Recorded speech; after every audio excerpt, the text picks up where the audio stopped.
कैसे करना है ना। So let's start. Calculation of, बहुत इंपॉर्टेंट है ये article, calculation of Kc, Kp, Kx, इनका कैलकुलेशन कैसे होता है, कैसे पता करते हैं कि इक्विलिब्रियम कांस्टेंट क्या होगा, उसके लिए क्या क्या जानकारियों की जरूरत है, सब देखेंगे। तो एक रिवर्सिबल रिएक्शन लिखते हैं कोई भी।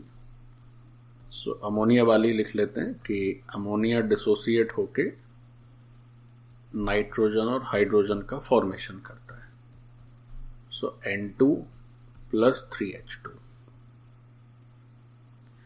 हमें इस रिएक्शन के साथ साथ क्या क्या दिया है, हमें दिया है कि इस रिएक्शन में जो डिग्री ऑफ डिसोसिएशन लेना है आपको, दैट इज अल्फा, पहली बात। दूसरी बात दी हुई है कि जो इनिशियल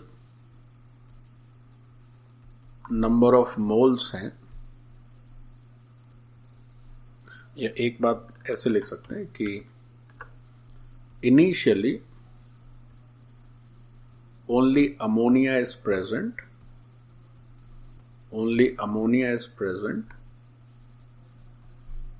in reaction container,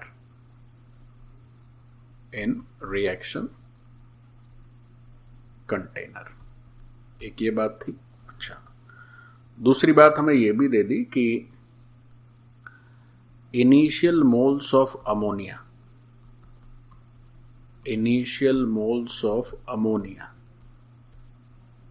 तो वो दे दिए n, first thing given.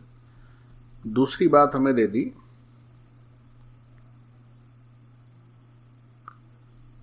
Initial concentration of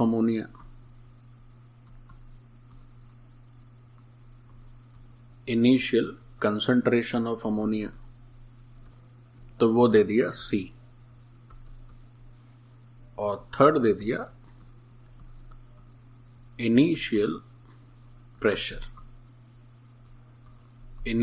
pressure in container, तो वो दे दिया P। ठीक है, ऐसा दे दिया है। अब हमसे इस क्वेश्चन में ये पूछा गया कि find Kp / Kc / Kx। Actually होता क्या है बच्चों के, इनमें से कोई एक बात दी जाती है। हम इस क्वेश्चन से सब चीज सीख लेंगे, जितना भी किसी भी रिएक्शन के इक्विलिब्रियम कांस्टेंट को सीखने के लिए जरूरी है। This one question will be more than sufficient to learn everything, कि कैसे Kp, कैसे Kc, कैसे Kx निकाले, उसमें क्या बारीकी का ध्यान रखना है, कहाँ गलतियां हो सकती हैं, उनको जरूर ध्यान रखें ताकि आप ना करें, है ना। तो इससे सब कुछ सीख जाएंगे। तो देखो, एक साधारण सा एक रिवर्सिबल केमिकल रिएक्शन दिया हुआ है, उसमें डिग्री ऑफ डिसोसिएशन दिया हुआ है, ये भी दिया हुआ है कि शुरुआत में केवल अमोनिया गैस है और उस अमोनिया गैस के नंबर ऑफ मोल्स, उसका कंसंट्रेशन, उसका शुरुआती प्रेशर, ये सब दिया हुआ है। अच्छा, एक बात और समझ लीजिए, जैसे लिखा हुआ है initial pressure in container P, तो initial pressure in container P का मतलब क्या है? मतलब ये है कि शुरुआत में उस कंटेनर में तो एक ही गैस है और तो कुछ है नहीं। तो अगर उस कंटेनर का इनिशियल प्रेशर दिया हुआ है P, तो इसका ये मतलब होता है कि ये प्रेशर दरअसल अमोनिया का पार्शियल प्रेशर है, अमोनिया का टोटल प्रेशर है, क्योंकि शुरुआत में तो केवल वही है ना। तो ये समझना है, जब करेंगे तो लिखेंगे। ओके, अब एक एक करके हम लोग काम करना स्टार्ट करते हैं। हमें Kc चाहिए, हमें Kx चाहिए, और हमें क्या चाहिए? हमें चाहिए Kp। तो सबसे पहले नंबर पे स्टार्ट करते हैं Kx, है ना, फिर करेंगे Kc, आखिरी नंबर पर करेंगे Kp। So let's start with Kx। Kx थोड़ा आसान होता है। क्यों आसान होता है? देखें, उस रिएक्शन को मैं बार बार लिखूंगा तीनों इक्विलिब्रियम कांस्टेंट में, ताकि सब कुछ स्पष्ट होता रहे। N2 और हाइड्रोजन, सभी गैस है, मैं बार बार नहीं लिख रहा हूं।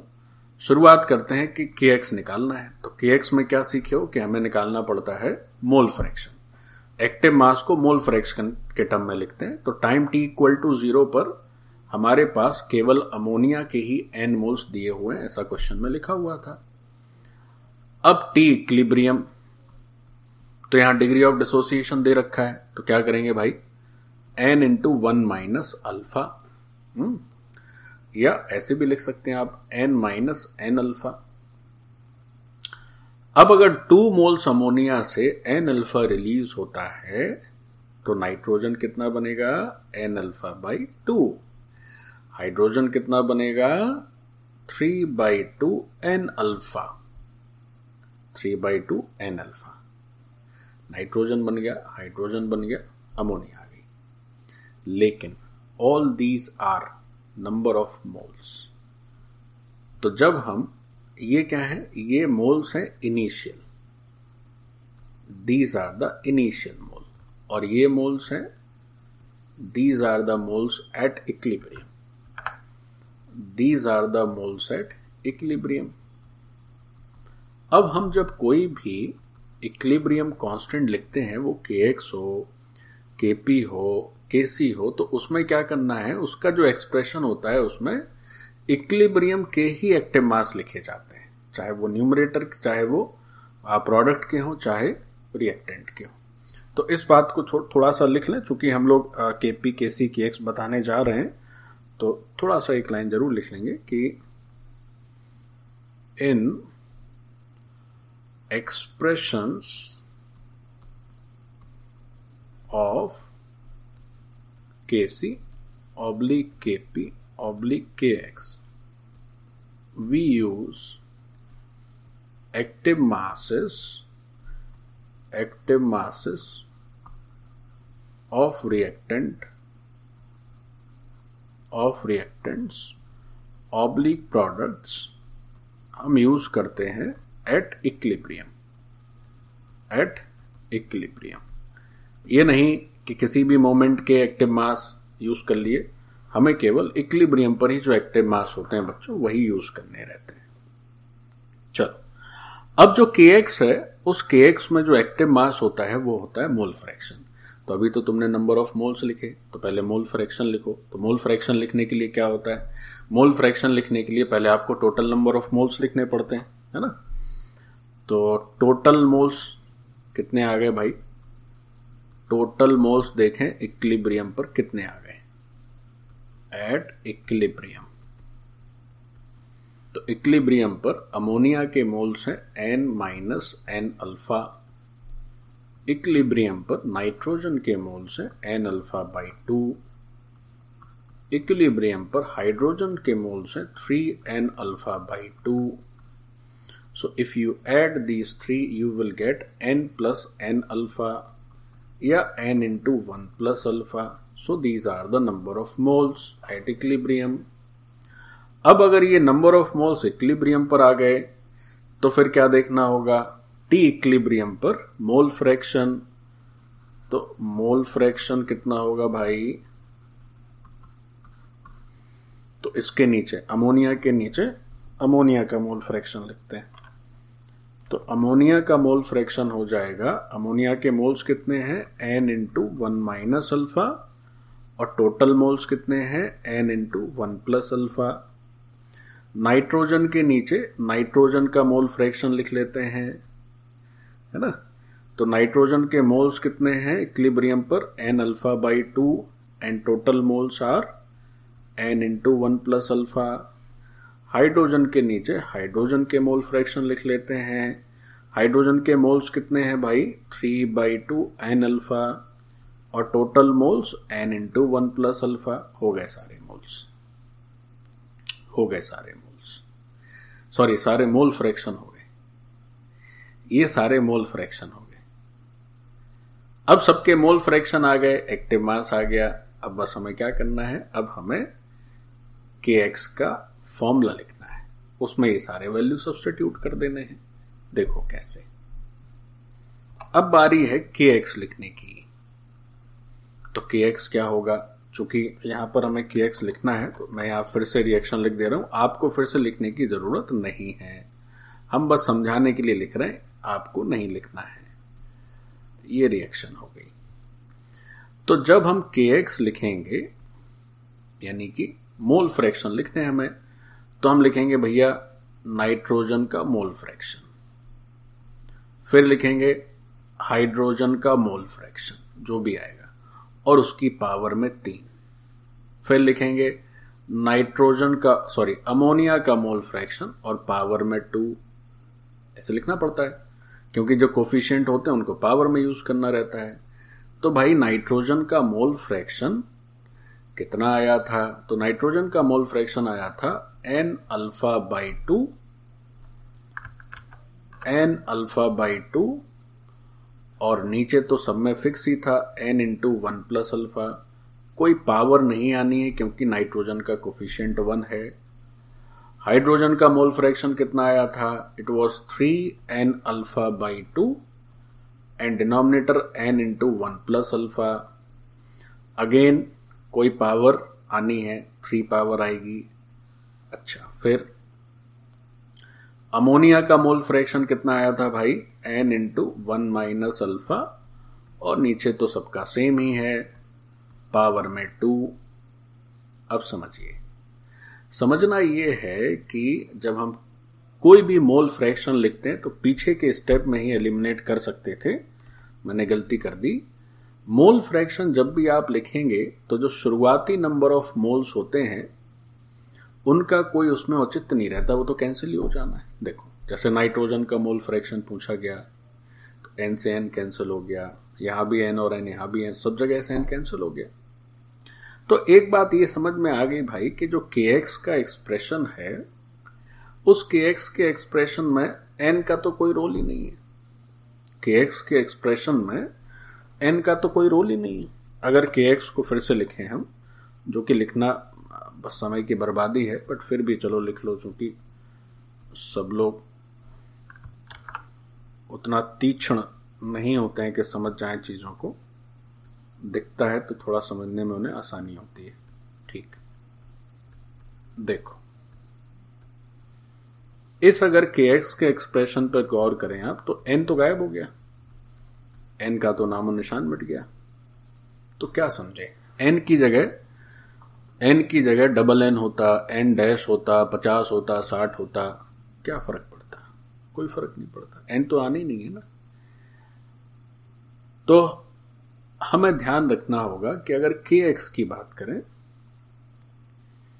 तो इस kx को initial number of moles ammonia के कितने हैं उससे फर्क नहीं पड़ता।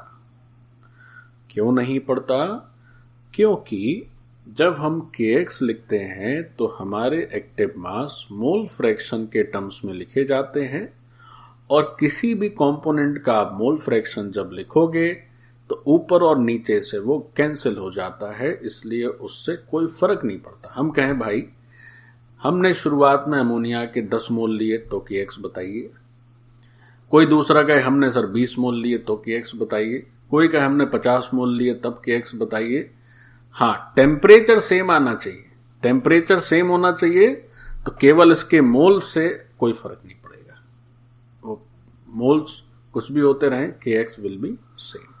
हाँ, लेकिन आप अगर इस रिएक्शन की जो वातावरण है, इसका जो एनवायरनमेंट है जिसमें टेम्परेचर आता है, एक्सटर्नल प्रेशर होता है, वो सब अगर बदल देंगे तो फिर ये kx बदल जाएगा। क्यों? क्योंकि तब फिर ये जो डिग्री ऑफ डिसोसिएशन होगा वो चेंज हो जाएगा। ये जो डिग्री ऑफ डिसोसिएशन एक पर्टिकुलर टेम्परेचर पर, पर्टिकुलर कंडीशंस पर है। So if you change the conditions of the reaction then this alpha will change and kx will also change.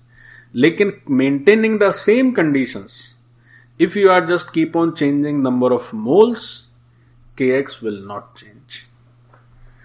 तो हमें क्या लिखना है? हमें लिखना है, तो kx का तो मामला निपट गया, हम यही खोज रहे थे, आ गया हमारे पास। लेकिन केवल आंसर इज नॉट इंपॉर्टेंट, उससे जुड़ी हर छोटी बड़ी बात बहुत इंपॉर्टेंट होती है। तो हमें क्या क्या याद रखना चाहिए kx की वैल्यू निकालने में?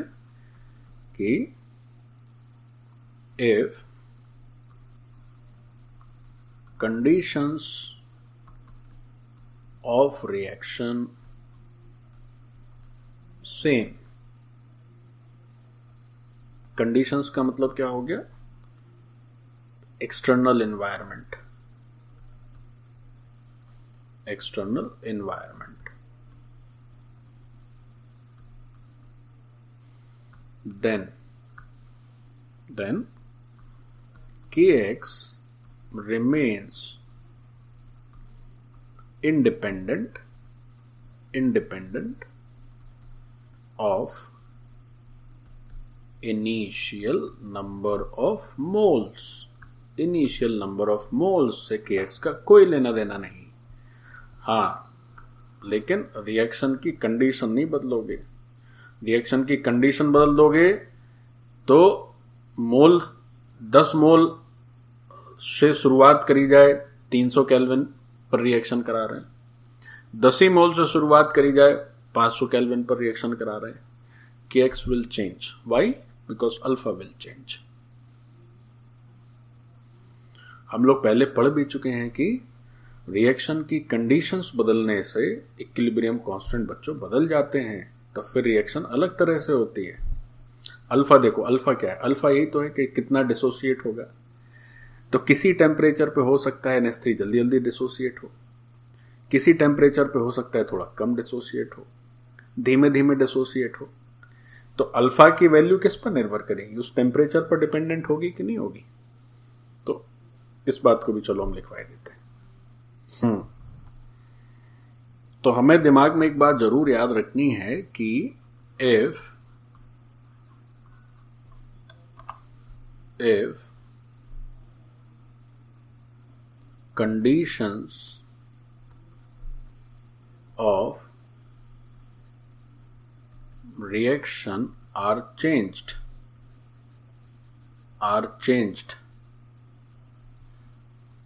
alpha may change,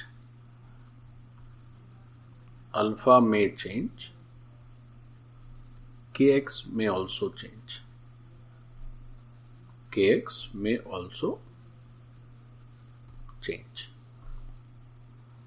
ठीक है।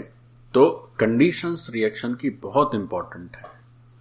आप भले ही सेम अमाउंट से स्टार्ट करें, बट उसी रिएक्शन को दिल्ली में कराएं और उसी रिएक्शन को कश्मीर में कराएं, तो आपका जो इक्विलिब्रियम कांस्टेंट है वो अलग आएगा, या आपके इक्विलिब्रियम का नेचर अलग आएगा। ठीक है, तो ये तो हम लोग पहले भी कर चुके हैं, तो चलो उस तरह से भी लिख लेते हैं। देखो बच्चों, क्या है ना, जो इंपॉर्टेंट बातें हैं, आप एक ही तरह के 10 सवाल लिख लें, उससे कुछ लाभ नहीं है। जो पीछे का क्रक्स है वो पता होना चाहिए एकदम मजबूती से, कि कभी हिले नहीं। सो इवन इफ कैसे लिखवाऊं ये sentence? Even if we start a reversible reaction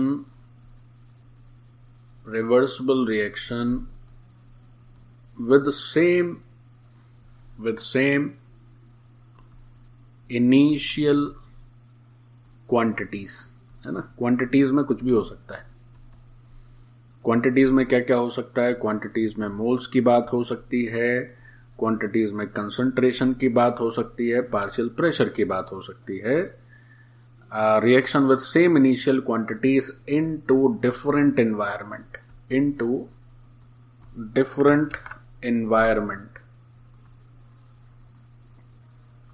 comma, nature of equilibrium may be different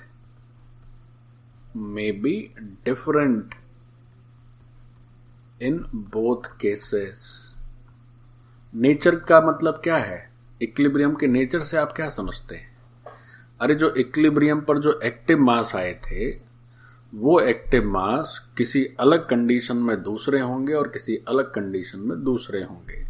तो कोई पूछे कि अच्छा नेचर ऑफ इक्विलिब्रियम ये क्या लिखे हो, इसका क्या मतलब है? तो नेचर ऑफ इक्विलिब्रियम का मतलब होगा एक्टिव मासेस एट इक्विलिब्रियम। ये चेंज हो जाएंगे, तो इक्विलिब्रियम कांस्टेंट भी चेंज हो सकता है। हो गया, एक्टिव्स लिख दिया मैंने, एक्टिव मासेस लिखना चाहिए, बट क्या करें, ऐसा अंग्रेजी है कि पूछो मत। ठीक, चलो, क्या तुम लोगों को कुछ समझ आ रहा है? क्या इक्विलिब्रियम कब बदलता है, कब नहीं बदलता है, ये समझ पा रहे हो? Yes sir. क्या समझ पा रहे हो कि kx में शुरुआती नंबर ऑफ मोल्स का कोई मतलब नहीं, वो तो कटना ही है, उसका तो कुछ मतलब ही नहीं है। 1 मोल से स्टार्ट करो, 50 से स्टार्ट करो, कोई फर्क नहीं पड़ रहा है, बशर्ते रिएक्शन की कंडीशन सेम रखना है। कंडीशन चेंज हो जाएंगी तो भले ही तुम शुरुआती नंबर ऑफ मोल सेम भी बनाए रहे, फिर भी इक्विलिब्रियम का स्टेट अलग हो जाएगा। ये बात हुई kx की। अब आते हैं kc पर। तो अब हम पढ़ते हैं kc। kc का कैसे होगा कैलकुलेशन, उसी क्वेश्चन के लिए। तो kc के लिए फिर से चलो हम वो अपनी रिवर्सिबल रिएक्शन लिखते हैं। तो उस रिवर्सिबल रिएक्शन में अमोनिया था, नाइट्रोजन था, हाइड्रोजन था, और हमने ये देखा क्वेश्चन में लिखा हुआ था कि शुरुआती दौर में जब रिएक्शन स्टार्ट होने वाली ही थी तब इस अमोनिया का कंसंट्रेशन C था, और शुरुआत में नाइट्रोजन हाइड्रोजन तो थे ही नहीं। चूंकि kc की बात होती है तो हमें पता है कि kc में क्या करते हैं भाई, कंसंट्रेशन का प्रयोग किया जाता है। तो C इंटू 1 माइनस अल्फा किए, C अल्फा बाई 2 किए, और 3C अल्फा बाई 2 कर दिए। यहाँ C का प्रयोग कर लेंगे, यहाँ मोल फ्रैक्शन के झंझट में पड़ना ही नहीं है। अब बात आती है kc की। तो अब एक्टिव मास लिखेंगे हम लोग कंसंट्रेशन के टर्म में। तो नाइट्रोजन का कंसंट्रेशन पावर में 1, हाइड्रोजन का कंसंट्रेशन पावर में 3, और अमोनिया का कंसंट्रेशन पावर में 2 हो गया, kc हो गया। अब जैसे kx में क्या हुआ कि n तो कैंसिल हो गया था, यहां जरा देखें क्या स्थिति बन रही है। यहां तो भाई c कैंसिल नहीं हो रहा है, लेकिन तो c स्क्वायर तो बच जा रहा है, ऊपर 4c है, नीचे 2 ही c है। अच्छा ठीक है, बच जा रहा है तो बच जाने देते हैं। अल्फा बाई 2 हो गया बच्चों, और 3/2 अल्फा और उसकी पावर 3। ठीक है, और नीचे क्या हो रहा है भाई, मेरा कैलकुलेशन अगर कहीं गड़बड़ है तो please tell me, I will rectify. So this is your kc।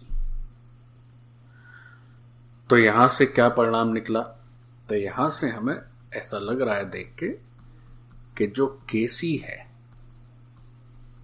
Is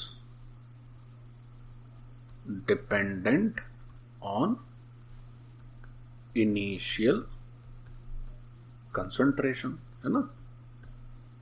initial concentration C पे डेफिनेटली निर्भर करेगा। If you change the value of C तो mathematically definitely this kc will change.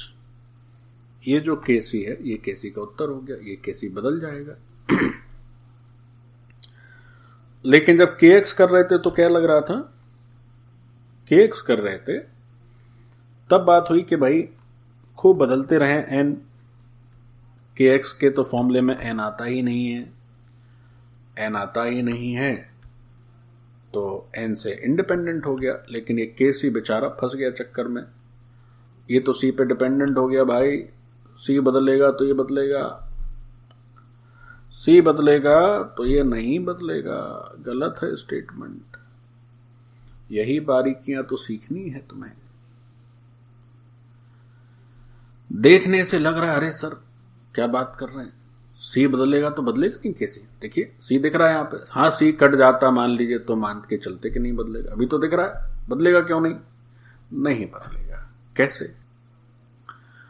तो बात हो रही थी कि सर ये तो अद्भुत हो गया, C बदल जाएगा तो कैसे नहीं बदल जाएगा। बिल्कुल बदलेगा, नहीं बदलेगा। कैसे, देखो, as this initial concentration is changed, तो इसके चेंज होने से अल्फा भी चेंज हो जाएगा, और अल्फा अपनी वैल्यू ऐसे एडजस्ट करेगा जिससे कि ये kc में फर्क ना आए।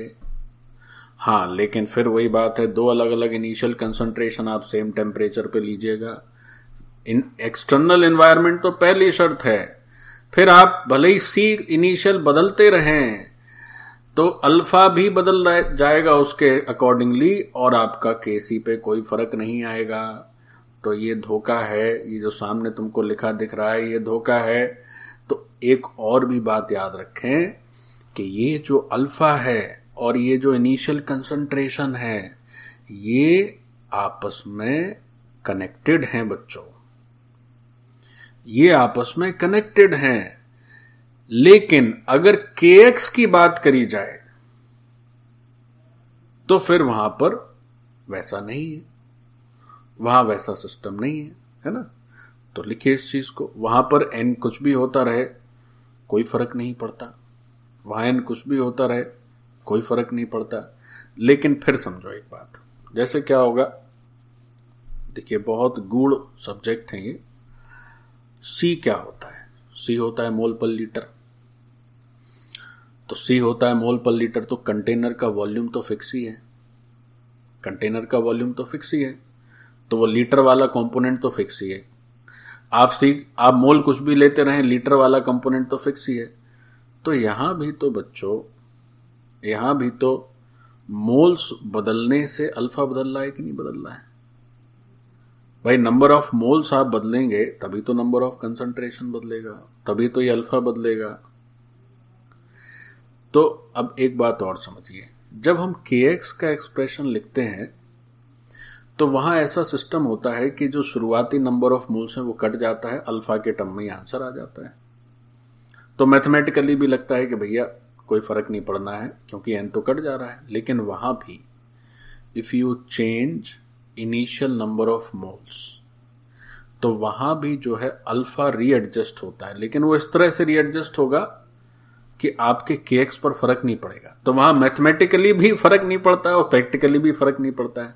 यहां देखने से ऐसा लग रहा है कि C चेंज हो जाएगा तो kc बदल जाएगा, लेकिन नहीं, C चेंज होगा तो अल्फा चेंज हो जाएगा, अल्फा चेंज हो जाएगा तो फिर kc नहीं बदलेगा।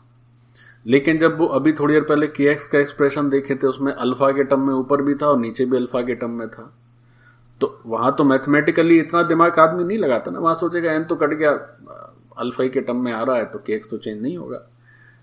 लेकिन वहां भी बच्चों if you change initial number of moles तो अल्फा चेंज हो जाएगा उसके अकॉर्डिंगली, और अल्फा चेंज हो जाएगा लेकिन इस तरह से चेंज होगा कि ऊपर और नीचे का जो इफेक्ट होगा वो कैंसिल हो जाएगा, kx अपने आप फिक्स हो जाएगा, kx चेंज नहीं होगा। तो लिखें इस बात को इस बात को लिखें कि if environment of reaction, environment of reaction मतलब टेम्परेचर हो गया, एक्सटर्नल प्रेशर हो गया, और भी बहुत सारी चीजें हो सकती हैं उसमें, इज सेम देन, अभी तो मैंने लिखवा ही दिया था, क्या फिर से लिखना है? अभी तो लिखवाए थे ना कि भाई C बदलो, P बदलो, N बदलो, कोई फर्क नहीं पड़ रहा है। देन बट चूंकि यहां आ गया है C इसलिए लिख लेते हैं then Kc will not change even if initial concentration changes। तो ये कैसे होता है? How is it possible? क्योंकि फॉर्मूले में तो दिख रहा है। तो हाउ का जवाब क्या है? हाउ का जवाब है एज इनिशियल C चेंजेस, या केवल C ही नहीं बच्चों, इनिशियल C कहें, नंबर ऑफ मोल्स कहें, पार्शियल प्रेशर कहें, ये जब चेंज होता है changes, comma, alpha readjust itself so that no change in Kc और Kp और Kx।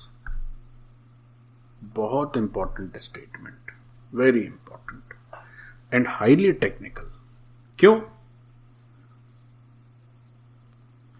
वो आप समझ ही रहे हैं, क्योंकि लग रहा है कि सी पे निर्भर कर रहा है, लेकिन सी से इसका कोई लेना देना नहीं है। सी चेंज हो जाएगा तो अल्फा बदल जाएगा। ऐसे ही हम लोग एकदम सेम तरीके से Kp भी लिख सकते हैं, बस वहां सी की जगह P कर देना होगा, है ना, कोई फर्क नहीं है। वहां भी P आएगा, लेकिन फिर कहेंगे कि P चेंज होगा तो अल्फा चेंज हो जाएगा। जल्दी से कर लेते हैं फटाफट। चलिए साहब, नाउ कम्स टू Kp देख लिया जाए। फिर से वही सेम कैलकुलेशंस हैं। There is no change. 2NH3 N2 3H2 all are gases. So T equal to 0. Initial pressure was P. चूंकि वहां केवल अमोनिया ही था तो सारा का सारा प्रेशर इसी के चलते हुआ। T equilibrium P into 1 minus alpha, फिर P alpha by 2, 3P alpha by 2, Kp। ये सब क्या है? ये सब है आपके पार्शियल प्रेशर एट इक्विलिब्रियम। ये सब क्या है? ये सब है partial pressure initially. So Kp is nitrogen का partial pressure, this is P alpha by 2 power 1। Hydrogen partial pressure is 3P alpha by 2 power 3। Ammonia का partial pressure is P into 1 minus alpha power 2। If you solve this you will get P square. बाकी नीचे के 2P ऊपर के 2P से cancel हो जाएंगे। फिर आएगा अल्फा बाई 2, यहां आ जाएगा 3 alpha by 2 whole cube, and the denominator is 1 minus alpha whole square. This is your Kp which is the answer. But again ये P केवल दिखावा है। आप P बदलेंगे, Kp नहीं बदलेगा, है ना। P बदलोगे, Kp नहीं बदलेगा। अच्छे से ठीक से इस बात को समझ लें। Initial concentration, partial pressure, number of moles, if you change equilibrium, कोई फर्क नहीं पड़ेगा। इक्विलिब्रियम पर कोई फर्क नहीं पड़ेगा। इक्विलिब्रियम केवल कब चेंज होता है? जब रिएक्शन की कंडीशन आप बदलते हैं। अच्छे से रख लें इस बात को। ओके, तो हमने जो अभी पढ़ाई करी Kx, Kp और Kc की, उस पर बेस्ड कुछ क्वेश्चन किए जाए। पहला है कि एक रिएक्शन हमें दे दी गई और वो रिएक्शन कुछ यूं लिखी है। ये अमोनिया है और एक रिवर्सिबल रिएक्शन है जिससे कि N2 और 3H2 का फॉर्मेशन हुआ। अब इस रिवर्सिबल रिएक्शन के बारे में कुछ जानकारी हमें दे दी क्वेश्चन में। किसे degree of dissociation is alpha, first thing. दूसरी बात बताई गई कि जो टेम्परेचर है, this temperature is 300 kelvin, this is the second thing. तीसरी बात बताई गई कि जो टोटल प्रेशर है इक्विलिब्रियम पर, टोटल प्रेशर है इक्विलिब्रियम पर, वो प्रेशर दे दिया 1 एटमॉस्फेरिक, और इतनी बात दे दी, ठीक। फिर पूछा गया बताइए Kc, Kp और Kx क्या होगा, है ना। तो ये सवाल हमसे किया गया। अब इसका सॉल्यूशन देखें क्या होगा, समझिए। तो अब जब क्वेश्चन दिया रहता है और आपसे पूछा गया कि Kc, Kp या Kx में से कोई भी एक बताइए या तीनों बताइए, तो कैसे करेंगे? जैसे इस क्वेश्चन को देखिए। अब यहां पर जो रिएक्शन दी है वो दी है कि अमोनिया से बनता है नाइट्रोजन और हाइड्रोजन, और नाइट्रोजन और हाइड्रोजन से बन रहा है अमोनिया, अगर हम लोग बैकवर्ड देखें तो। ठीक है, चलिए। टेम्परेचर से तो कोई मतलब होता नहीं है, केपी, केसी या केएक्स किसी के भी एक्सप्रेशन में टेम्परेचर का कोई रोल होता ही नहीं है। बस इतना जरूर रहता है कि टेम्परेचर चेंज नहीं हो through out the reaction, constant बना रहे, तो उसी लिए हम लोग ऐसे लिख देते हैं। अच्छा, इक्विलिब्रियम पर टोटल प्रेशर दे दिया है 1 atm। अब डिग्री ऑफ डिसोसिएशन दे दिया है अल्फा। अब जरा सोचो आपके मन में क्या आएगा। सबसे पहले तो यही तय कर लो कि भैया डिग्री ऑफ डिसोसिएशन अल्फा दे दिया, तो हम केसी लिखें, केपी लिखें या केएक्स लिखें, इसमें से क्या लिखें? तो फिर मन में आएगा कि सर ने तो बताया है कि केसी लिखो, केपी लिखो, चाहे केएक्स लिखो, क्या फर्क पड़ता है, कोई भी बता सकते हैं। तो अब दिक्कत यह है कि केसी और केपी लिखने के लिए शुरुआती प्रेशर पता होना चाहिए। शुरुआती प्रेशर पता होना चाहिए इस रिएक्टेंट का, अमोनिया का, या शुरुआती कंसंट्रेशन पता होना चाहिए अगर केसी लिखना चाहते हैं। तो ना ही कहीं इस क्वेश्चन में इनिशियल कंसंट्रेशन दे रखा है और ना ही कहीं इस क्वेश्चन में इनिशियल प्रेशर दे रखा है। तो केपी और केसी लिखने का तो ख्याल छोड़ ही दीजिए, क्योंकि जब इनिशियल कुछ पता ही नहीं है तो कैसे लिखेंगे। तो फिर एक बात और मन में आ सकती है, देखो क्या क्या, देखो इसको गंभीरता से समझो बच्चों, है ना। केवल हम क्वेश्चन लिख के उसका सॉल्यूशन बता दें, उससे कुछ हासिल नहीं होगा। देखें फिर समझें। सबसे पहले ये सोचना होगा हमें कि हम कौन सा इक्विलिब्रियम कांस्टेंट सॉल्व कर सकते हैं, केसी, केपी या केएक्स। तो बात हुई कि अगर केसी लिखना है तो शुरुआती कंसंट्रेशन पता होना चाहिए, केपी लिखना है तो शुरुआती प्रेशर पता होना चाहिए, लेकिन केएक्स लिखना है तो उसमें ना ही इनिशियल नंबर ऑफ मोल्स की जरूरत ही नहीं होती, क्योंकि वो तो कट जाता है। लेकिन फिर एक और मन में डाउट रहता है बच्चों के। क्या डाउट हो सकता है? देखो क्या डाउट हो सकता है कि भाई कि एक तो तय है कि इस क्वेश्चन में इनिशियल कंसंट्रेशन, गौर से समझना, initial concentration and initial pressure, initial concentration और इनिशियल प्रेशर ये तो दिया ही नहीं है, दिस इज नॉट गिवन। ठीक, अच्छा, तो क्या हम इनिशियल कंसंट्रेशन, अगर हम केसी लिखने जाएं तो इनिशियल कंसंट्रेशन को 1 मोल पर लीटर नहीं लिख सकते हैं? या अगर केपी लिखने आए तो इनिशियल प्रेशर को क्या हम 1 atm नहीं लिख सकते, है ना? ऐसा मन में आ सकता है। क्यों आ सकता है, देखो बताते हैं।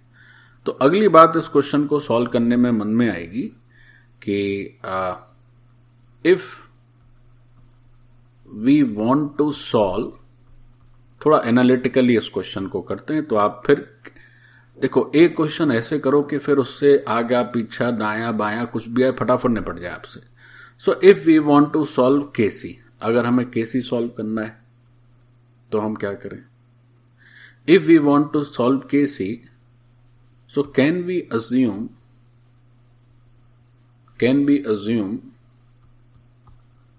initial concentration is equal to 1 mole per liter? क्या हम ऐसा assume कर सकते हैं? अच्छा, एक तो ये बात। दूसरी बात, if we want to solve Kp, so can we assume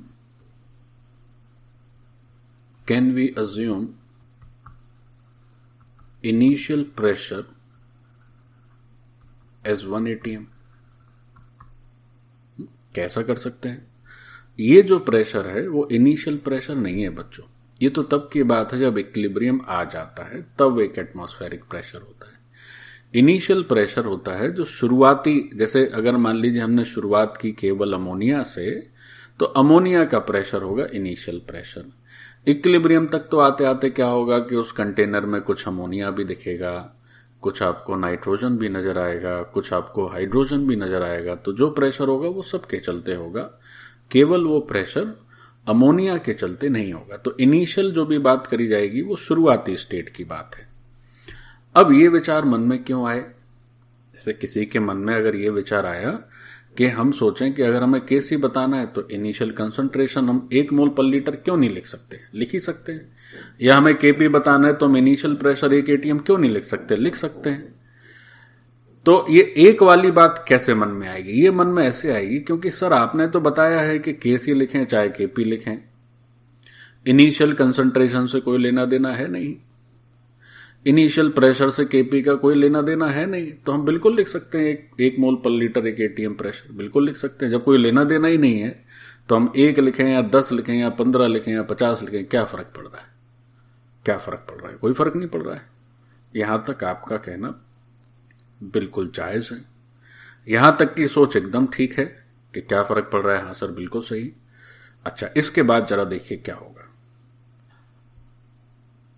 तो जैसे बात हुई कि चलो अच्छा केसी निकालते हैं, इनिशियल कंसंट्रेशन 1 मोल पर लीटर अज्यूम कर लेते हैं। केसी के लिए हमने मान लिया कि इनिशियल कंसंट्रेशन जो है वो 1 मोल पर लीटर है ना।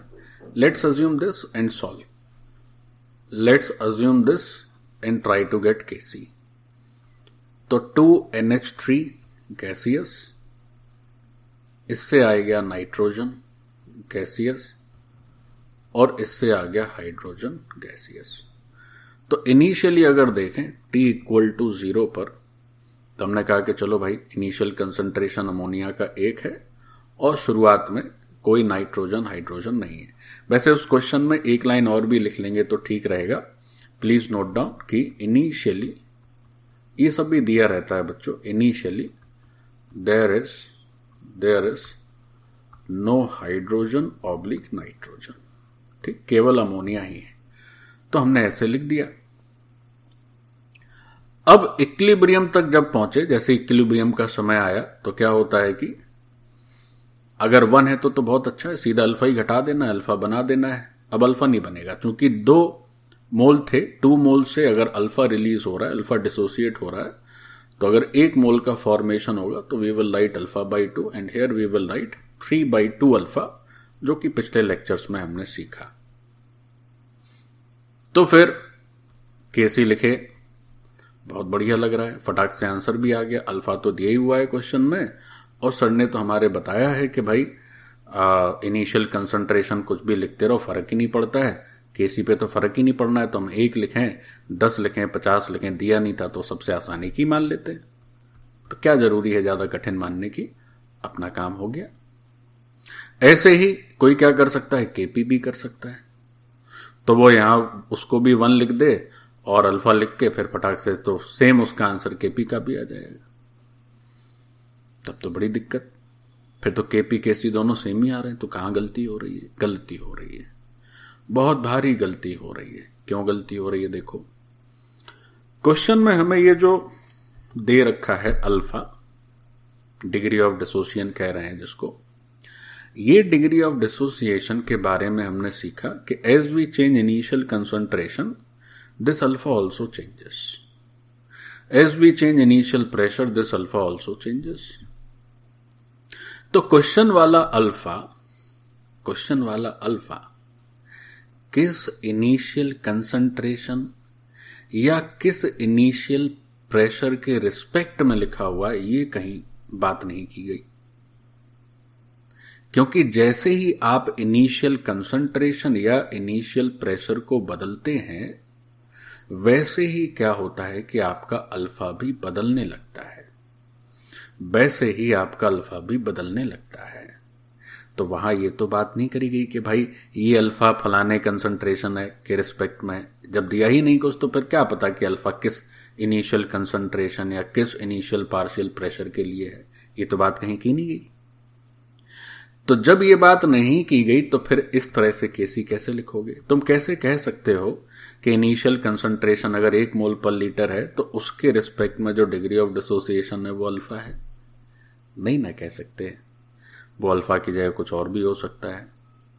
हो सकता है इनिशियल कंसंट्रेशन 5 कर दें तो कुछ और हो जाए, 10 कर दें तो कुछ अल्फा और हो जाए। हाँ, लेकिन जो भी अल्फा होगा उससे केसी चेंज नहीं होगा, लेकिन ये अल्फा शुरुआती किस कंसंट्रेशन के रिस्पेक्ट में, ये तो कहीं बात नहीं हुई। तो आप ऐसे कैसे लिख सकते हैं?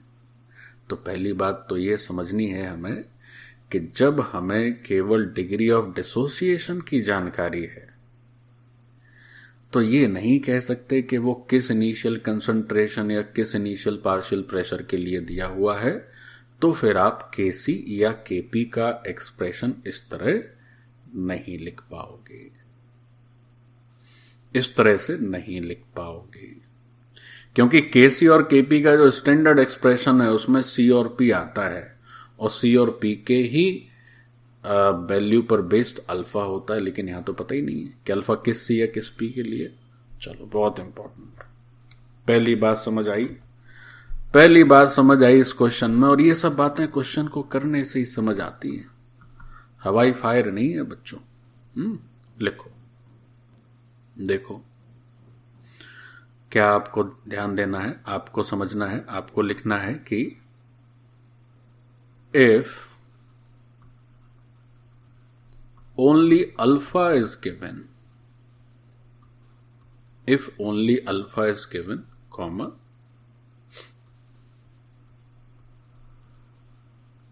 initial concentration oblique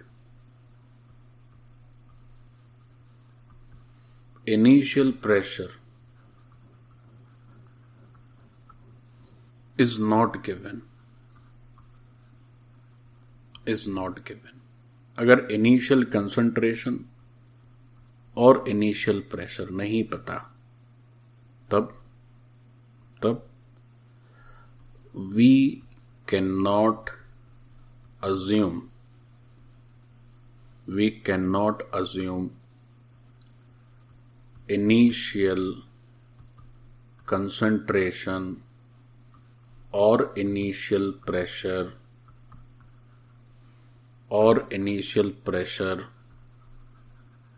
equal to 1। इसको एक नहीं माना जा सकता है, क्योंकि वो अल्फा एक के रिस्पेक्ट में दिया हो यह जरूरी नहीं है ना?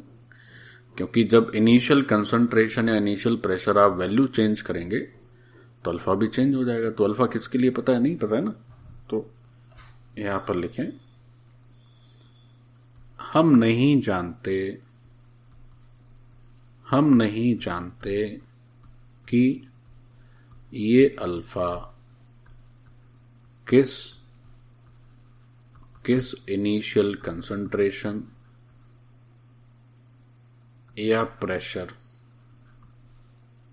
के लिए दिया हुआ है,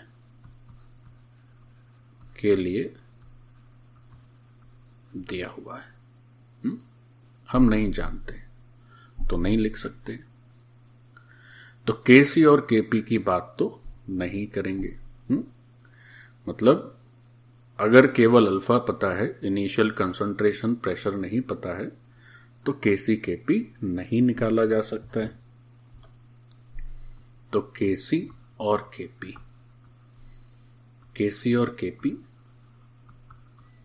can't be found like this. चलिए, एक बात हो गई, इस तरह से नहीं लिख सकते। ओके, तो do we have something else, some other alternative? देखें, अब बात करते हैं kx की। kx की बात करी जाए, तब जब kx की बात करते हैं तो क्या होता है? देखो, 2NH3, फिर उसके बाद N2 प्लस 3H2। अब अगर हम नंबर ऑफ मोल्स की बात करें इनिशियली, तो लिख लिया कि चलो ये शुरुआत में नंबर ऑफ मोल्स 1 है। तो इक्विलिब्रियम तक आते आते कुछ डिसोसिएशन होगा रिएक्टेंट का, तो कुछ प्रोडक्ट का फॉर्मेशन हो जाएगा। ये है मोल्स एट इक्विलिब्रियम, ये है मोल्स एट इक्विलिब्रियम, और ये है मोल्स इनिशियली, ये है मोल्स इनिशियली। तो देखिए क्या हो रहा है, अब यहां पर 1 लेने में कोई दिक्कत नहीं। क्यों? इसलिए दिक्कत नहीं है क्योंकि इसका जब kx का एक्सप्रेशन लिखोगे तो उसमें कुछ भी c होता तो वो तो गायब होना ही था, कुछ भी c होता तो गायब होना ही था। तो अपने आप जो kx है वो रीएडजस्ट होके सेम ही वैल्यू देगा। आप 1 लिख लें, 5 लिख लें, 10 लिख लें, क्योंकि वो तो कटना ही है। तो जब kx को लिखेंगे तो नंबर ऑफ मोल्स को 1 लिखने में कोई गलती नहीं है। लेकिन अब जब kx लिखा जाता है तो उसमें active mass number of moles के टर्म में नहीं लिखे जाते हैं, वो लिखे जाते हैं मोल फ्रैक्शन के टर्म्स में। तो ये तो मोल्स हो गए। अब आपको क्या करना होगा, इक्विलिब्रियम पर इन सभी कंस्टिट्यूएंट्स का मोल फ्रैक्शन लिखना होगा, है ना। तो अगर मोल फ्रैक्शन लिखेंगे तो पहले टोटल मोल्स पता होने चाहिए। तो यहां किनारे लिख लेते हैं टोटल मोल्स एट इक्विलिब्रियम। तो वो कितने हो गए? वो हो गए 1 minus alpha plus alpha by 2 plus 3 alpha by 2। So how much is the value? Value is 1 plus alpha. तो अगर मोल फ्रैक्शन देखे जाए तो number of moles divided by total moles. वही बात यहां भी हो गई और वही बात यहां भी हो गई। ठीक, now we are having mole fraction, है ना। ये सब क्या है? ये है अपने मोल फ्रैक्शन। कहां पर? इक्विलिब्रियम पर। अब अगर kx की बात चले तो kx कैसे लिख सकते हैं? तो प्रोडक्ट के एक्टिव मास न्यूमरेटर में रहते हैं, तो अल्फा बाई 2 नीचे 1 प्लस अल्फा, फिर 3 अल्फा बाई 2 नीचे 1 प्लस अल्फा पावर में 3, फिर 1 minus alpha by 1 plus alpha power में 2। सो this is your kx. Now this is perfectly all right. There is no error in this expression. तो अगर केवल degree of dissociation दिया हो तो आप शुरुआती मोल्स को 1 लिख सकते हैं, लेकिन कंसंट्रेशन और पार्शियल प्रेशर को 1 नहीं लिख सकते। तो kx आ गया। अब हमारे पास kx हमें मालूम चल गया, तो क्या हम kc और kp बता सकते हैं?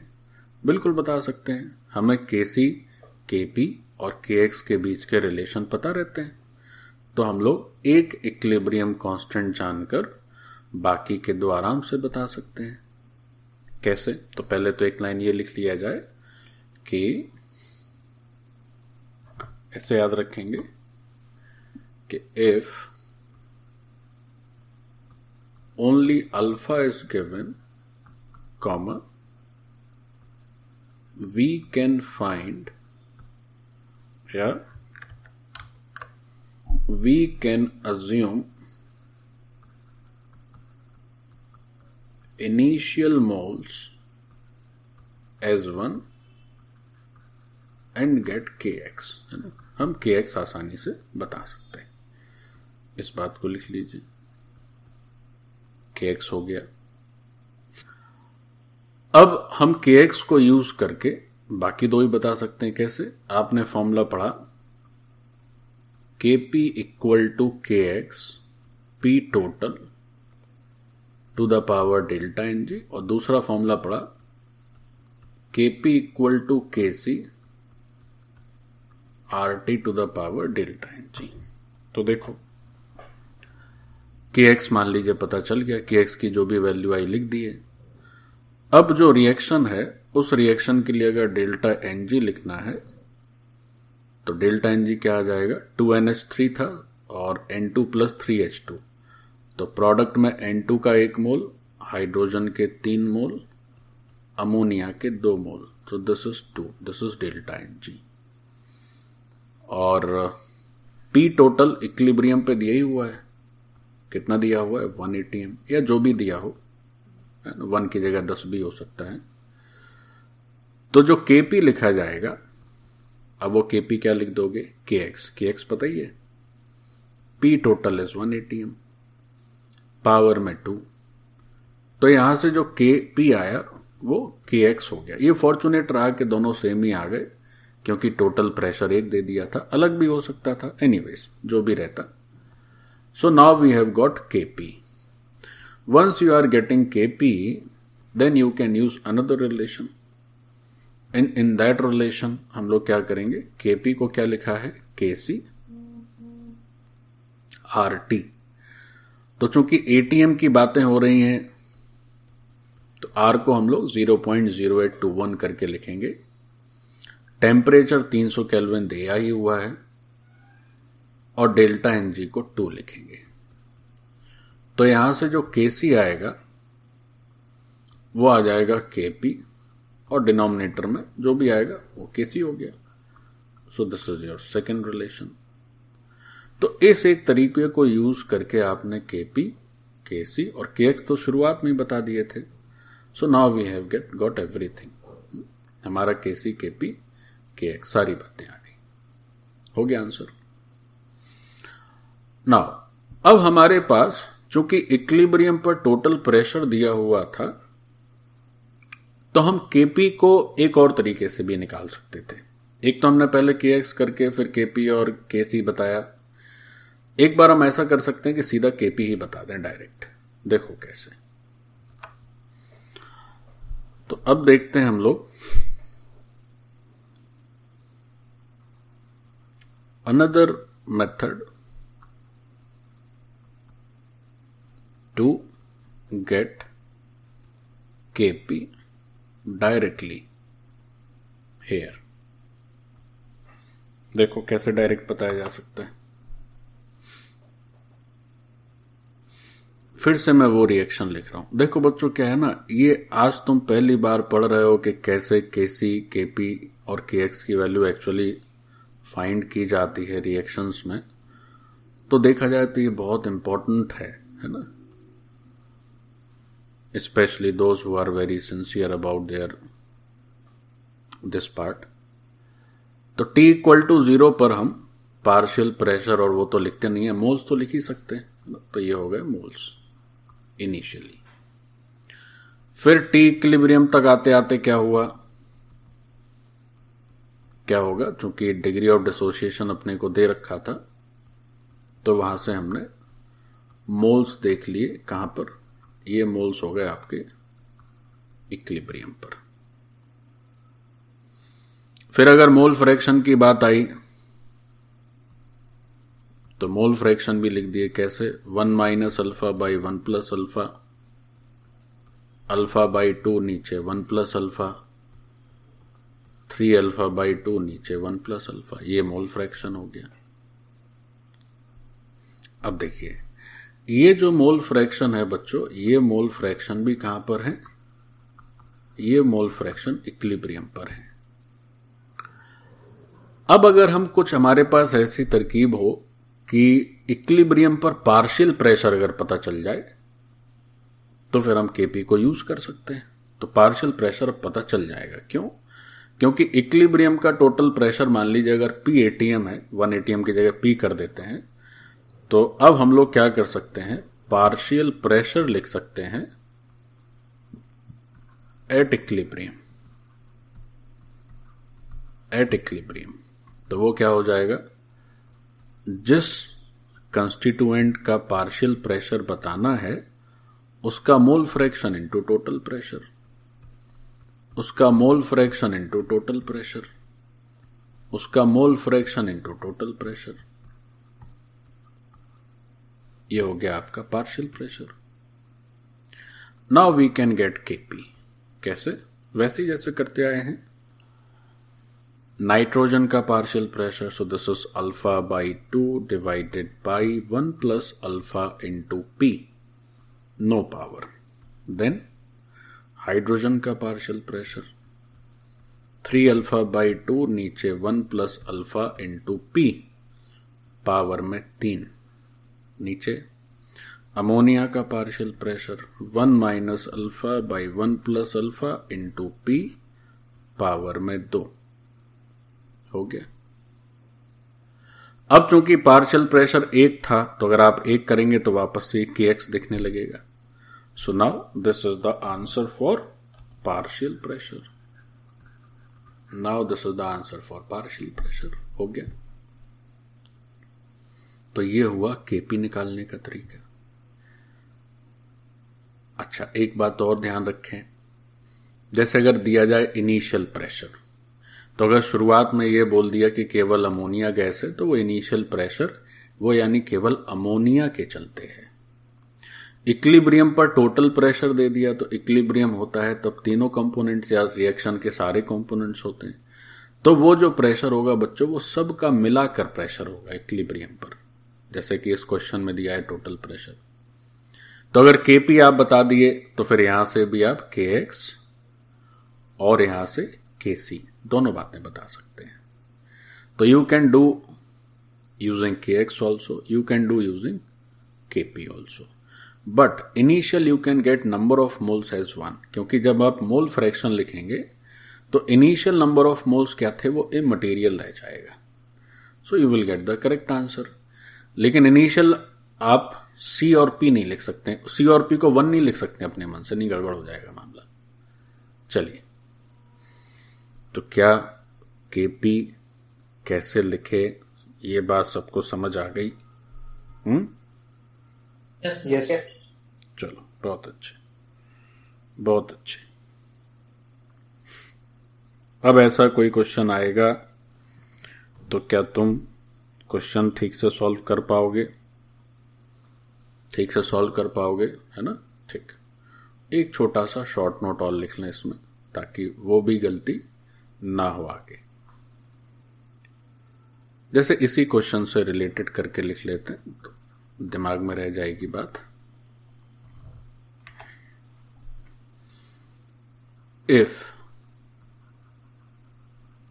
ओनली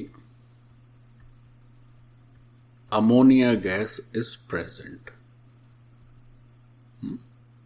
ऐसा हमें दिया हुआ है, ये स्टेटमेंट दिया हुआ है, और लिखा है कि इनिशियल प्रेशर, मान लीजिए इनिशियल प्रेशर भी दिया हुआ रहता है ना, लिखा हुआ इनिशियल प्रेशर इज P0, तो इसका मतलब क्या है?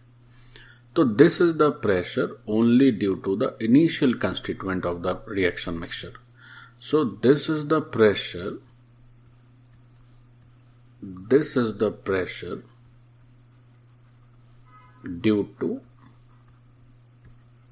अमोनिया गैस ओनली, है ना, ये केवल इसी के चलते। अच्छा, फिर अगर इनिशियल प्रेशर की जगह फिर एक टर्म इस तरह से लिख दिया जाए कि टोटल प्रेशर एट इक्विलिब्रियम, इस तरह से लिखा हो,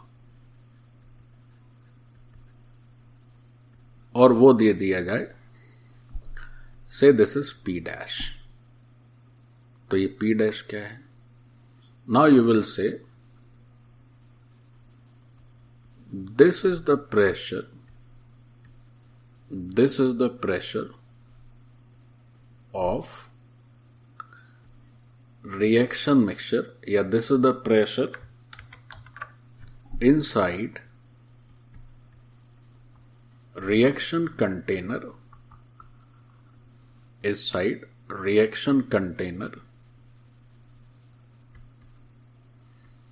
due to all constituents, वो constituents रिएक्टेंट्स भी हो सकते हैं या होते ही हैं, और वो प्रोडक्ट्स भी हो सकते हैं, due to all constituents at equilibrium.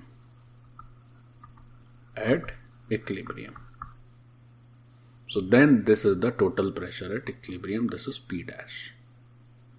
तो दोनों शब्दों का फर्क समझिए। इनिशियल प्रेशर है केवल उसके चलते जो इनिशियल प्रेजेंट है, अगर टोटल प्रेशर है तो वो उनके चलते होगा जो इक्विलिब्रियम पर प्रेजेंट है। तो इक्विलिब्रियम पर तो सभी कुछ प्रेजेंट रहता है, तो सबके चलते pressure.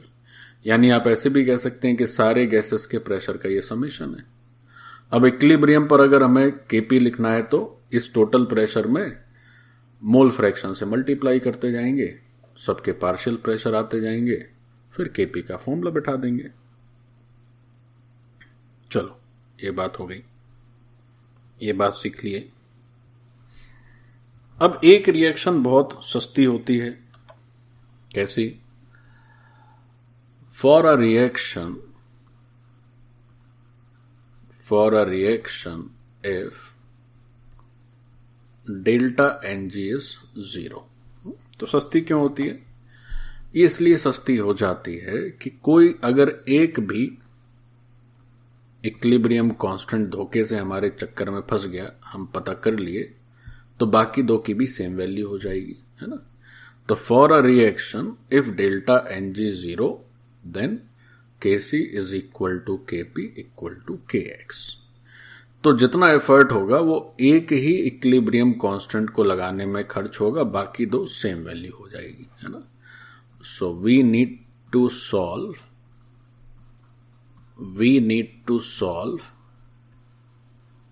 only one equilibrium constant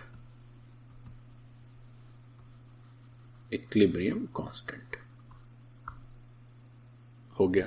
तो ये एक आसान सी रिएक्शन हो जाती है। जैसे इसका example, there may be so many, but एक बहुत ही प्रचलित एग्जाम्पल है which you will face in your sheet और जेई क्वेश्चंस एवरीवेयर और नीट क्वेश्चंस। इस तरह से एक रिएक्शन बड़ी प्राय लिख देते हैं।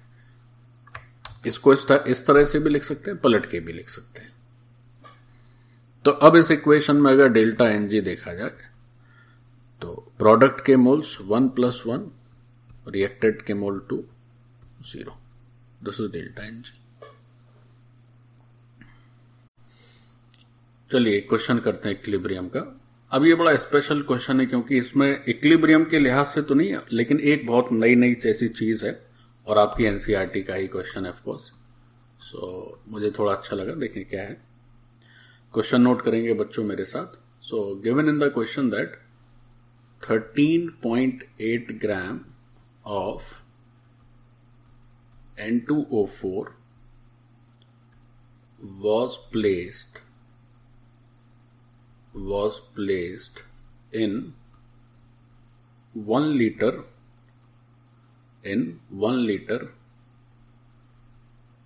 reaction vessel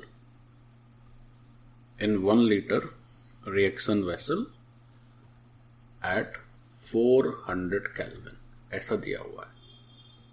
यानी इस गैस को आपने 1 लीटर के रिएक्शन वेसल में भर दिया, इतना टेम्परेचर था, और इस गैस का मास है 13.8 ग्राम।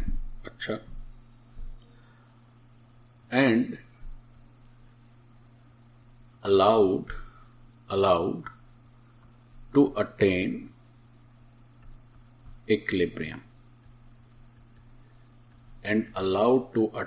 equilibrium ठीक। और इक्विलिब्रियम में जो रिएक्शन दी गई, that reaction is N2O4 gaseous and this gives us 2NO2 gaseous. Then the total pressure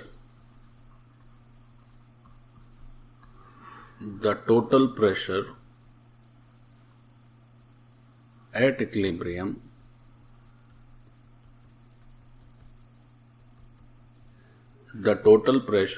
equilibrium was found to be 9.15 atmosphere. Sorry, not atmosphere, 9.15 बार दे रखा है क्वेश्चन में, full stop. Now calculate Kp and Kc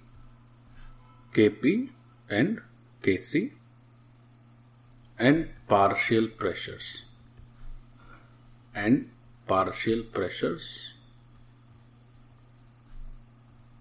at equilibrium. So this is the question. अब इस question को अगर हम equilibrium के नजरिए से देखें तो कुछ विशेष नहीं है इस क्वेश्चन में, लेकिन जैसा कि मैंने शुरू में ही बताया, there is one thing which makes it a very very special question. वो एक चीज क्या भी देखो समझ में आएगी बात। चलो शुरू करते हैं, हम लोग सॉल्व करना शुरू करते हैं। तो सबसे पहले तो वो इक्विलिब्रियम के लिए जो रिवर्सिबल रिएक्शन दे दी गई है, उस रिवर्सिबल रिएक्शन को लिखें अगर, सो N2O4 this gives us 2NO2। और ये भी बता दिया गया है कि इस रिएक्शन का जो टेम्परेचर है दैट इज 400 केल्विन। अच्छा, अब इक्विलिब्रियम का टोटल प्रेशर दिया है बच्चों which is 9.15 war, 9.15 bar it is the pressure at equilibrium, total pressure है। तब समझिए जैसे क्या किया कि जब शुरुआत हुई T=0, तो जो 1 लीटर का रिएक्शन कंटेनर या वेसल था उसमें केवल और केवल हमने ये N2O4 गैस को ही रखा। तो शुरुआत में तो जो NO2 गैस थी वो थी ही नहीं, लेकिन फिर जैसे जैसे रिएक्शन आगे प्रोसीड करेगी तो क्या होगा कि N2O4 का डिकम्पोजिशन होगा, NO2 गैस बनना स्टार्ट होगी, फिर NO2 का भी डिकम्पोजिशन होगा। मतलब इक्विलिब्रियम तक आते आते क्या होगा कि उस वेसल में दोनों ही कंपोनेंट्स आएंगे। तो पहले तो ये क्वेश्चन समझ में आना चाहिए कि by the time equilibrium reaches in the container we will have these two gases present in that container.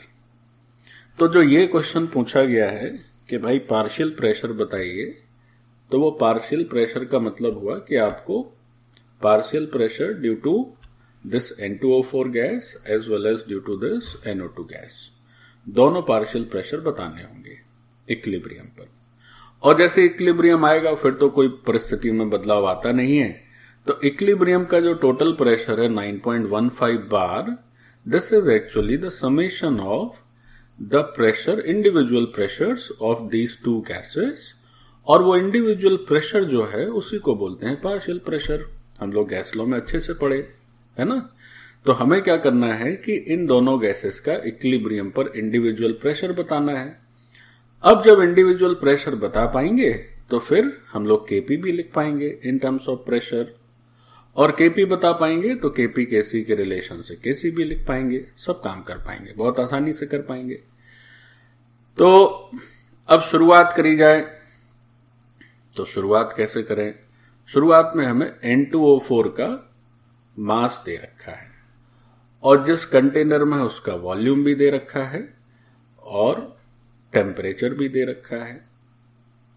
तो अगर हम इस क्वेश्चन को या तो प्रेशर के टर्म्स में भी कर सकते हैं, तो अगर प्रेशर के टर्म्स में अगर हमें करना है तो हमें N2O4 का शुरुआती जो इनिशियल प्रेशर है वो बच्चों मालूम होना चाहिए।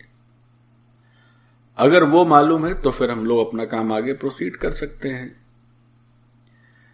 अच्छा, तो क्या वो हम जानते हैं? तो देखें क्या हम जानते हैं, लेट अस सी। प्रेशर के टर्म में क्यों कर रहे हैं? प्रेशर के टर्म्स में इसलिए कर रहे हैं क्योंकि हमें इक्विलिब्रियम का टोटल प्रेशर दिया हुआ है। देखो अभी बात समझ आएगी। जैसे सबसे पहले इस N2O4 के नंबर ऑफ मोल्स हम लोग निकाल पाएंगे यूजिंग दिस 13.8 ग्राम। अभी मैंने जितनी भी बातें बताई वो सब बातों में वो एक बात छूट गई जिसके चलते मैं ये क्वेश्चन बता रहा हूं, है ना। ये सब जो बातें अभी मैं आपसे कर रहा हूं, these are very ordinary and general things. ये तो नेचुरल सी बात है क्योंकि हम लोग इक्विलिब्रियम पढ़ रहे हैं। But why this question is so beautiful that has not been discussed yet, वो अभी आएगी बात। देखो, तो सबसे पहले बात करते हैं नंबर ऑफ मोल्स की। जब वो बात आएगी तो मैं आपको बताऊंगा। तो नंबर ऑफ मोल्स निकाले जाने हैं इस N2O4 गैस के। तो N2O4 का जो मास दिया है दैट इज 13.8 ग्राम, और इस N2O4 का अगर आप मोलर मास लिखेंगे so this will be 14 into 2, 2 nitrogen है और 16 into 4, 4 ऑक्सीजन है अपने पास। So this will become 13.8 divided by 92। तो यहां से जब सॉल्व करेंगे तो यू विल गेट 0.15 मोल्स। तो इतने मोल्स इस N2O4 के प्रेजेंट हैं। अब अगर केवल मोल्स दिए रहते और डिग्री ऑफ डिसोसिएशन रहता, जैसे कि हम लोग पीछे कर रहे थे, तो हम kx बता सकते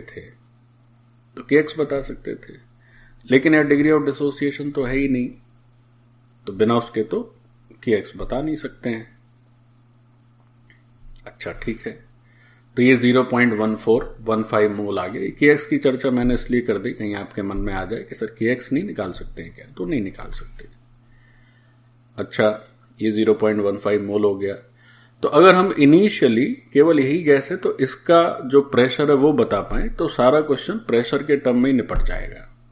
तो प्रेशर बता सकते हैं, इसलिए बता सकते हैं क्योंकि this 0.15 is number of mole, so this is just the value of a small n, and some more things are given. So one of the thing is the volume is 1 liter.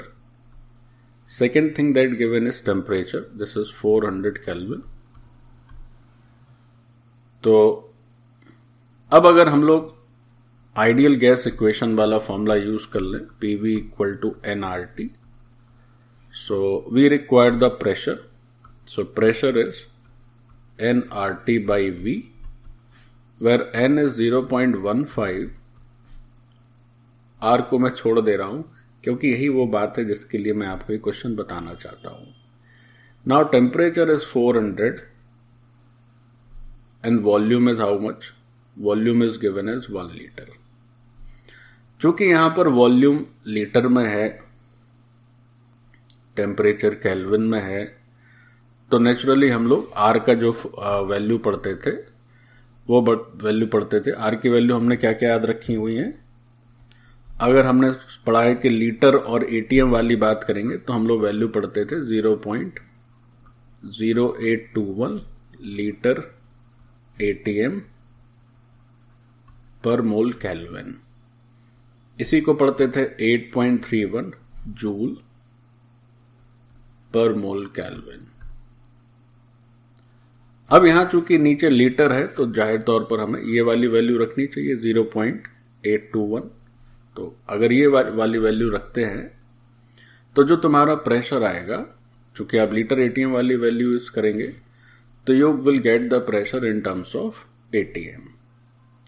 लेकिन यहां पर देखोगे तो जो pressure का unit दे रखा है वो बार दे रखा है, एटीएम तो नहीं दे रखा है। तो bar is a different thing, ATM is a different thing.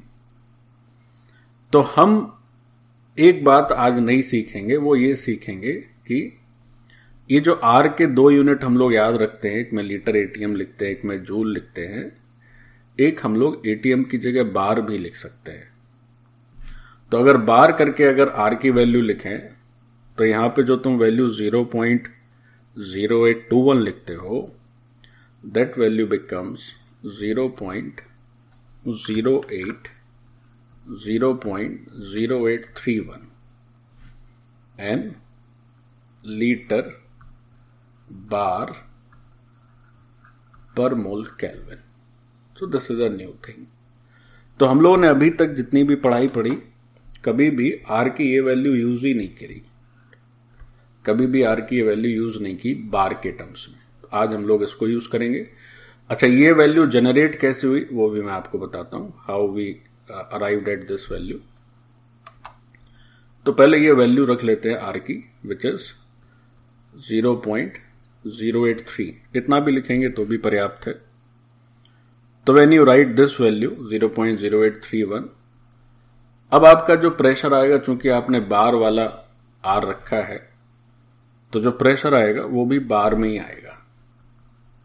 So this becomes 4.98 बार। अब बार में ही हमने क्यों निकाला? क्योंकि हमारे पास क्वेश्चन में बार दिया था। एक ऐसा भी तरीका हो सकता था कि आप यही वैल्यू रखते, ये वाली लीटर एटीएम वाली, तो आपका प्रेशर एटीएम में आता, तो आप इसको एटीएम में आपको कन्वर्ट करना पड़ता, बात बराबर ही है। बट चूंकि ये इसमें थोड़ी एक नई बात हमें याद रखने को मिल जाती है, तो जितने भी अच्छे नए फैक्ट्स मिले वो हमें याद रखने चाहिए। तो अभी हमने क्या किया कि ये P की वैल्यू निकाल ली, and this P is the initial pressure at time t equal to 0 when there was only N2O4 gas present in the vessel.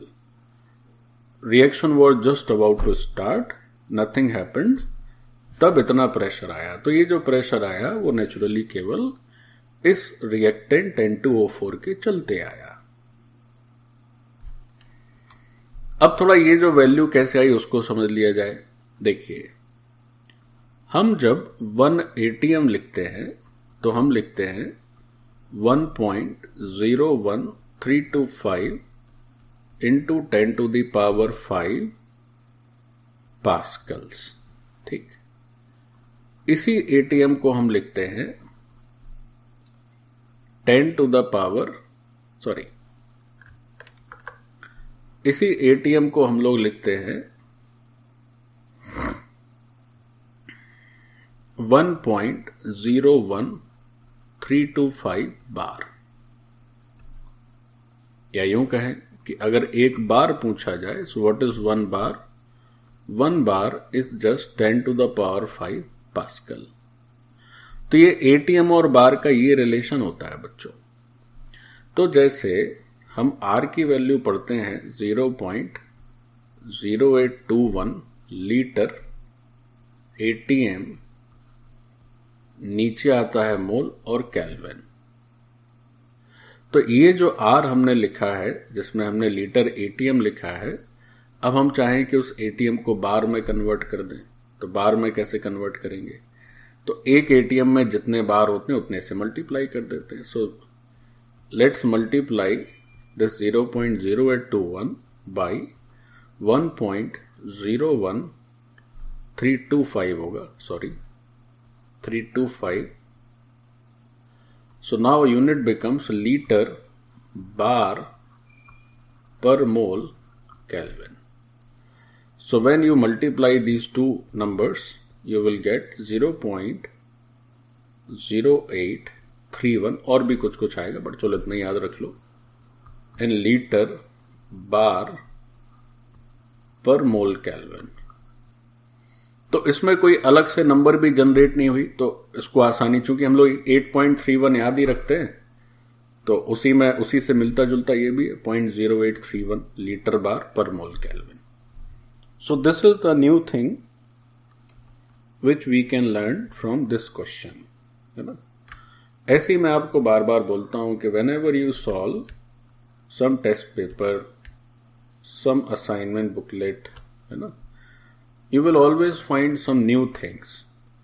तो वो न्यू थिंग्स को कंपाइल करना है आपको, है ना. आपको क्या करना है कि उसको अपनी एक नोटबुक में ऐड करते जाना है. जैसे केमिकल इक्विलिब्रियम की पढ़ाई हो गई,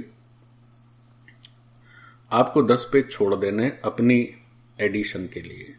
तो जो आपके साल भर टेस्ट चलते रहते हैं, फिर अगली साल भी आपके टेस्ट चलेंगे जो बच्चे 11th में, तो you will gate many new things. तो उनको आप ऐड करते जाइए. आप जेई की बुक सॉल्व करते हैं प्रीवियस क्वेश्चन की, या नीट की बुक सॉल्व करते हैं, तो जो भी नई बातें मिले जो जेन्युइनली नहीं हो उनको आप ऐड करते जाइए. तो जो भी काम की चीजें वो सब आपके एक साथ रहेंगी, रिवाइज अच्छे से होगा और इफेक्टिवली होगा. तो हमने ये सीख लिया. तो यही वो बात थी जिसके चलते ये क्वेश्चन बताना जरूरी था. चलो, अब तो फिर आसान ही है. कैसे आसान है, मैं फिर से वो रिएक्शन लिख लेता हूं. और इस पार्ट को, ये चूंकि ये जो पोर्शन है this is not related to this question, वो ये एक अलग पार्ट है, तो उसको मैं चलो सेपरेट कर देता हूं. ये बस R की वैल्यू में एक और आज हमारे खजाने में एडिशन हो गया, बस इतनी सी बात है.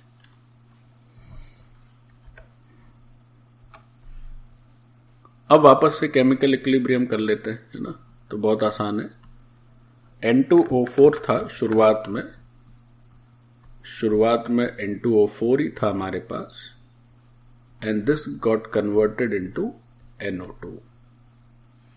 सो now put all the values. So at initially time t equal to 0, pressure was only due to this N2O4, and the pressure we calculated is 4.98 bar.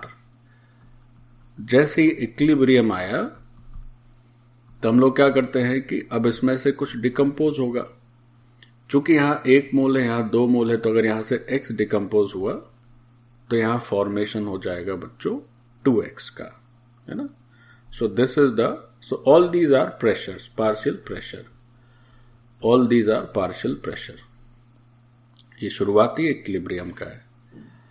अब सभी कंपोनेंट्स के पार्शियल प्रेशर का जो समेशन है वही होता है टोटल प्रेशर. तो जैसे अगर हमें अगर के इक्विलिब्रियम लिखना है या केपी लिखना है, चूंकि पार्शियल प्रेशर के टर्म में दिया है तो वो एक्स के टर्म्स में आएगा केपी. तो एक्स मालूम हो जाए तो सारा काम हो जाएगा. तो एक्स तो मालूम ही है, कैसे? 4.98 minus x plus 2x, this is the total pressure. और जो टोटल प्रेशर दिया है that is also in terms of बार, और ये सब भी बार के टर्म्स में है ना. तो ये टोटल प्रेशर हो गया. सो बस अब x की वैल्यू सॉल्व कर लीजिए. So when you solve you will gate 4.17 बार. अब अगर kp लिखना है तो kp कैसे लिखेंगे? kp will be 2x whole twice या square, and denominator would be 4.98 minus x. So now you just replace the values of x, value of x, not values, क्योंकि एक ही x ही है. So 4x square, 4 into 4.17 whole square, 4.98 minus 4.17. So using this, जो kp आएगा अपना, वो KP आ जाता है, यहां लिख देते हैं, है ना. तो यहां से जो केपी आता है जब आप सॉल्व करते हैं तो केपी आता है 85.87. अब कोई ये पूछ दे कि भाई इस केपी का यूनिट बताइए. तो यूनिट बताना बहुत इजी. कैसे? यहां जो बार था उसका स्क्वायर किए और नीचे तो बार ही था, तो स्क्वायर में से एक पावर निकल गई तो ये केपी बार के टर्म्स में आएगा. वैसे भी हम लोग यूनिट्स के लिए क्या करते हैं कि जो एक्टिव मास का यूनिट होता है उसके ऊपर डेल्टा एनजी लिखते हैं कि नहीं लिखते पावर में, और वो डेल्टा एनजी यहां पर 1 आएगा. क्यों? क्योंकि 2 है, 2 में से 1 सब्ट्रैक्ट हो गया. तो यूं ले दे के केपी की वैल्यू आ गई 85.87 bar. So this is one of the answer. अब अगर दूसरे आंसर की दरकार है तो दूसरा आंसर क्या है भाई? थोड़ा सा इसको ठीक.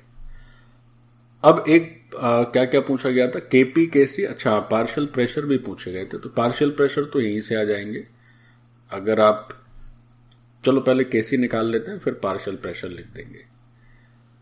सो हम एक फॉर्मूला पढ़ते हैं, Kp is equal to Kc RT to the power delta Ng. Delta Ng तो 1 ही है, तो यहां से जो Kc आएगा वो Kp के नीचे RT हो जाएगा. तो Kp पता ही है, तो जब आप सॉल्व करेंगे इसको तो Kc की और R और T भी पता ही है. तो 85.87, नीचे R की वही वाली वैल्यू रख देंगे हम लोग 0831, और T तो 400 था, है ना. तो now this Kc will be 2.586. 2.586. So this is your Kc. अब देखो, अगर जैसे हम लोग Kc का यूनिट देखना चाहें तो देखो, यूनिट एक तो आप कॉमन सेंस से भी बता सकते हैं, एक मैथमेटिकली भी कैलकुलेट कर सकते हैं. कैसे कर सकते हैं जरा समझिए. अगर केवल यूनिट में मामला फंसे Kc का, तो Kp आया था तुम्हारा बार के टर्म्स में, ठीक है, और इसको क्या लिख रहे थे आप? Litre bar per mole kelvin. तो नीचे के केल्विन से एक टी केल्विन कैंसिल हो गया. तो अगर इतने पूरे हिस्से का यूनिट देखें तो this would be litre bar per मोल. जब इसको नीचे लिखोगे तो इस नीचे वाले बार से ये ऊपर वाला bar cancel. This mole will come to the numerator and litre is already in denominator, so the unit is mole per litre. और जो समझदार है वो तो पहले से ही मोल पर लीटर जानते हैं, क्योंकि उन्हें पता है कि Kc तब लिखते हैं जब कंसंट्रेशन मोल पर लीटर के टर्म्स में रहता है, और मोल पर लीटर की पावर डेल्टा एनजी होगा। सो डेल्टा एनजी तो यहाँ पे 1 है ही, तो मोल पर लीटर तो सर आना ही है, काहे के लिए इतनी मेहनत की जरूरत है, बट फिर भी मैंने बता दिया। सो दिस इज योर केसी। अब पार्शियल प्रेशर लिखना है, तो ये पार्शियल प्रेशर है आपके, जो आपने x सॉल्व किया है वो यहां रख दीजिए। So that will be the partial pressure of N2O4 and 2x is the partial pressure of nitrogen dioxide. तो दोनों के पार्शियल प्रेशर भी आ जाएंगे, या इसमें सीधे 2 से मल्टीप्लाई कर दीजिए, तो ये इसका पार्शियल प्रेशर आ गया, और टोटल प्रेशर में इसका प्रेशर घटा देंगे तो दूसरे का प्रेशर आ जाएगा। जैसे भी आप चाहें कर सकते हैं। So that's all about this question. हमने सारी बातें सक्सेसफुली आसानी से सॉल्व कर ली। So this is one answer KP, this is another answer which is KC, and these two will be another answer, partial pressure of both constituents. ठीक है, so this is one of the answer, this is one of the answer, और ये दो बातें भी answer की category में आएंगी क्योंकि हमें पार्शियल प्रेशर की रिक्वायरमेंट थी। बट इस क्वेश्चन का अपना जो अचीवमेंट रहा, दिस इज द अचीवमेंट। ये हमने नई बात सीखी जो आज तक क्लास में नहीं सीखी। 0.0831 लीटर बार पर मोल कैलोरी। ओके,